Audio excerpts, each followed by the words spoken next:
Hi guys, my name is Lokman Zakaria dan untuk video kali ni aku akan share dengan korang berkenaan dengan education. Sebenarnya aku plan untuk pakai spek ni untuk bagi nampak lebih educated sebenarnya tapi sebab cahaya dia reflect dekat spek ni aku tak jadi pakai walaupun tak berapa educated sekarang nampak dia tapi tak apa, kita teruskan video ni. At first aku tak tahulah aku nak cerita ke tak pasal benda ni sebab aku bukannya seorang student yang bijak dekat sekolah. Aku punya result SPM pun tak bagus. Aku tak ada amazing successful stories yang aku boleh share dengan korang. By the way, maafkan kalau korang ada dengar bunyi apa-apa sebab I cannot help it.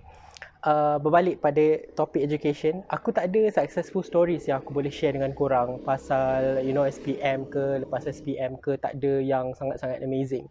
Tapi this is some sort of responsibility untuk aku share pasal education sebab education is very important. Tak kira lah korang cemerlang dalam SPM ataupun tidak, kalau korang rasa macam nak sambung belajar, korang ada rasa responsibility untuk continue studying, cari ilmu, then you are on a good track, on the right track already. Jadi dekat sini hari ni aku nak ambil peluang ni untuk share pengalaman aku dengan korang semua. Jadi without further ado, let's get started. Okay, first of all aku nak cerita pasal result SPM lah. Kalau aku tak reveal aku punya result SPM dengan korang, rasanya macam point of this video tak sampai. So aku punya result SPM tak macam orang lain. Let me just share with you guys review untuk every subject. Sebab aku tak pernah reveal result SPM aku dekat siapa-siapa kecuali my parents, my family dan juga orang yang interview aku masa dapatkan kerja dulu. So, let me just take a look at my result masa SPM dulu. This is so embarrassing guys. Aku tak tahu kenapa aku decided untuk share dengan korang. But for this video, we gonna do it. Mana?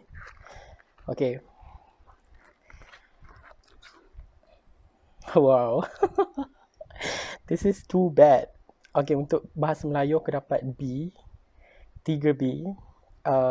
English aku dapat A, 1A, which is super amazing. I never expected that. Pendidikan Islam 3B, Sejarah 5C, Mathematics 4B, Additional Mathematics 8E, Physics 7D, Chemistry 6C, Biology 7D, English for Science and Technology 7D. See, aku punya result memang sangat-sangat teruk. Aku memang tak pandai. So basically secara rumusan dia 1A, 3B, 2C, 3D dan 1E. Dalam exam kan dekat sekolah dulu kan kita ada beberapa exam yang sangat penting which is UPSR, PMR and SPM. Aku tak pernah experience dapat lebih daripada 1A dalam exam yang penting ni. Masa UPSR aku dapat 1A, 3B, 1C, PMR 1A, 7B, 1C dan SPM macam yang aku share dengan korang tadi.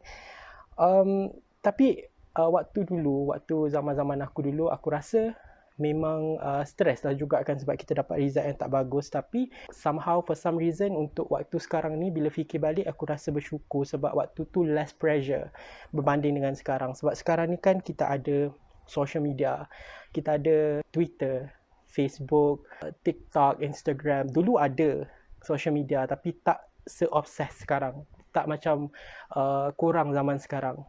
Teenagers sekarang memang sangat fokus on social media. Apa-apa pun diorang share dekat social media kan. Contohnya macam result SPM. Aku always on TikTok. Nowadays memang fokus on TikTok. Aku tak tahu kenapa, memang best kat TikTok sebenarnya. Aku tengok ramai gila orang yang share result diorang dekat TikTok, dekat Instagram, dekat Twitter. And I don't blame them. Macam, sebab kalau you guys dapat result yang okay, of course korang nak share result korang dengan orang lain kan. Somehow for some reason, bila kita share benda-benda ni dekat social media, dia akan ada dua benda, pro and cons, positive and negative. Positifnya of course kalau kita share result kita yang bagus, orang akan ambil benda tu as an encouragement untuk student-student yang belum belum SPM lagi. Orang boleh ambil ni as a positive encouragement untuk orang belajar dengan lebih baik supaya orang dapat a better results in SPM. Tapi negatifnya bila kita yang dapat result yang macam aku, kita akan rasa down, kita akan rasa stress, kita rasa macam less fortunate, kita rasa macam apa yang aku nak buat dengan result macam ni kan. But somehow for some reason bila kita macam aku bagi tahu korang, kalau korang ada passion tu, korang ada lagi niat untuk sambung belajar, korang rasa korang masih lagi nak cari ilmu, there's always a way. There's always a way that you can do untuk sambung belajar.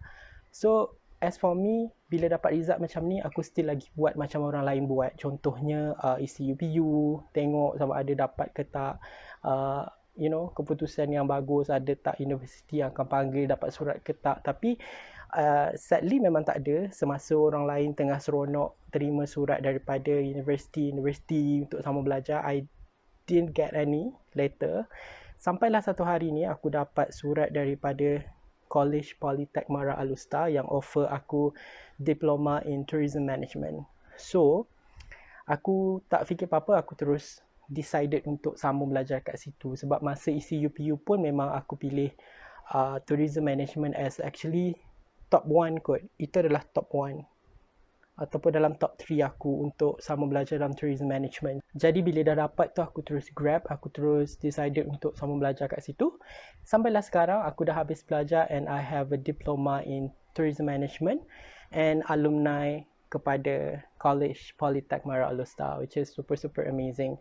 I wouldn't change anything because being in KPTM Alustar is the best moment in my life. Jadi aku nak ambil peluang ni untuk share pasal KPTM Alustar dengan korang juga. Aku dah siapkan beberapa nota dah ni untuk share dengan korang semua berkenaan dengan KPTM Alustar ni. Dekat KPTM Alustar ni ada beberapa courses yang korang boleh ambil. The first one is diploma in accounting, diploma in business management, diploma in office management, diploma in computer system and networking, dan last kali adalah course yang aku ambil, which is tourism management. Korang masih terfikir, takkan dengan result macam aku ni pun boleh sambung belajar?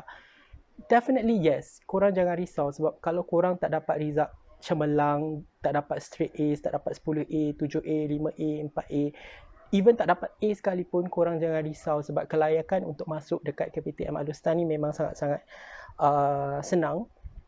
Dan let me share with you guys tentang syarat-syarat dia. So the first one, korang perlu lulus SPM dengan 3 kepujian dalam mana-mana subjek. Mana-mana subjek guys, korang tak perlu risau. Korang kadang-kadang fikir yang macam, aku tak dapat kepujian dalam subjek ni, susah aku nak sambung belajar. But no, sebab dekat sini korang boleh sambung belajar dekat KPTM Alustar, lulus SPM dengan 3 kepujian dalam mana-mana subjek.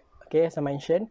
Lepas tu dia punya tempoh pembelajaran juga sangat-sangat singkat, which is 2 years and 4 months, dalam 2 tahun 4 bulan sahaja. Dan salah satu benda yang kita selalu fikir bila kita nak sambung belajar adalah kewangan lah, masalah financial kan. Jadi dekat sini apa yang aku boleh share dengan korang, dekat KPTM ni ada pembiayaan pendidikan MARA dan juga PTPTN. Jadi korang boleh apply lah kalau korang layak mengikut terma dan syarat yang diberikan, dan korang boleh dapat pinjaman daripada PTPTN ataupun MARA lah. Dan yang paling best, bukan paling best lah, maksud aku kalau korang belajar dengan bagus, korang dapat result yang okay, dan korang ada peluang untuk sambung belajar dekat luar negara, which is super amazing. Macam yang aku share dengan korang, dekat sini ada 5 courses dan salah satunya adalah tourism management. So aku lebih banyak information berkenaan dengan tourism management, jadi aku akan share sedikit lah. Mungkin korang pun berminat untuk ambil tourism management, so aku nak share a little bit about it. Kalau korang berminat untuk ambil tourism management ni, tak ada masalah pun, korang boleh continue ambil course ni untuk belajar. Sebab aku rasa, ini pendapat aku sebab bagi aku tourism management ni adalah satu bidang yang sangat besar, yang sangat luas, yang korang boleh venture into a lot of different work field. Faham tak? Sebab tourism ni sendiri memang dah general, dia boleh dibahagikan kepada beberapa bahagian. Contohnya lodging, maksudnya macam hotel, perhotelan semua tu, dan ada juga culinary untuk makanan apa semua, dan juga pelancongan itu sendiri untuk tempat-tempat yang menarik ke apa. So dia ada banyak cabang kat situ. Daripada segi peluang pekerjaan pun aku rasa banyak lah korang boleh dapat. Contohnya korang boleh bekerja dalam bidang customer service, korang boleh jadi ticketing officer, tour guide, tour manager, apa lagi, sales executive, macam-macam benda lagi. Kiranya peluang pekerjaan dalam bidang tourism ni memang sangat besar lah, sangat luas. Jadi kalau korang berminat untuk belajar dekat KPTM Alustar dengan kos-kos yang ditawarkan ni, korang boleh daftar sekarang dekat website yang aku kongsikan di description box ni atau dekat caption Instagram. So korang boleh cari dekat situ. Dan kalau korang ada soalan tentang pengambilan pelajar, of course kita kan bila nak continue belajar dekat mana-mana, kita ada soalan-soalan yang kita nak tahu. Jadi kalau korang ada soalan tentang pengambilan pelajar ke apa, korang boleh contact WhatsApp yang aku kongsikan dekat bawah ni supaya korang boleh dapat information yang lebih lengkap supaya korang rasa lebih yakin untuk sambung belajar dekat sini. As a alumni yang pernah belajar kat sini, aku rasa macam sangat best. Aku tak ada rasa macam any problem sepanjang aku belajar dekat sana. In terms of environment, I do love it so much.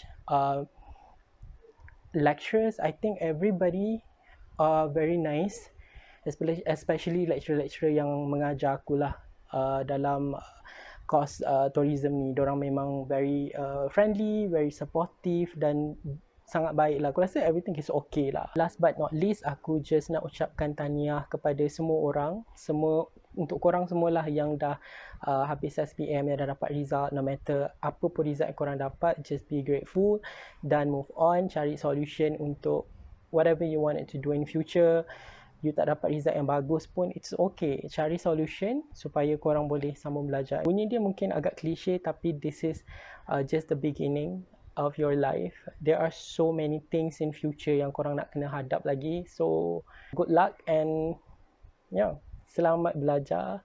Dan aku harap pandemik akan berakhir tiba-tiba kan, pandemik. But aku harap, tapi anyhow aku memang berharap sangat COVID-19 ni akan berakhir so that korang boleh continue study dengan lebih better, lebih bagus in future. Sebab aku rasa dugaan ataupun challenges yang korang kena hadap sekarang is way harder than us tahun-tahun yang lepas ni. Sebab nak belajar dalam keadaan yang pandemik ni dengan keadaan COVID-19 is very difficult. Jadi aku doakan yang terbaik untuk korang semua. Jadi that's it, I think, for today's video. Jadi kalau korang ada apa-apa carangan untuk the next video, you can just comment down below. Thank you so much for watching. See you guys again in the next video. Bye.